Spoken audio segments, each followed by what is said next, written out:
كيفاش نقدروا نديروا البيديكير وغير من الدار؟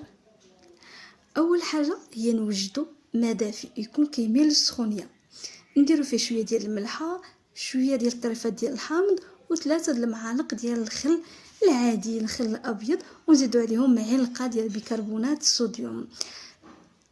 نديروا جيراتنا في هذا الاناء لمده 20 دقيقه. من مور هذه المرحله غادي تجي مرحله التقشير. غادي نقادو مقشر اللي غادي نستعملوا فيه سكر سنيده وزيت الزيتون. غادي نديروا الكميه اللي تقدنا، غادي ندلكوا به رجلينا مزيان بشويه باش ما نجرحوهمش لمده ديال 5 ديال الدقائق.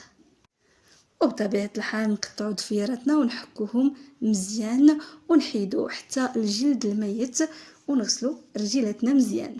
من بعد نشفوا رجيلاتنا ورطبوهم بالمرطب اللي كنفضلوه واللي كيعجبنا. من موراها نلبسوا التقاش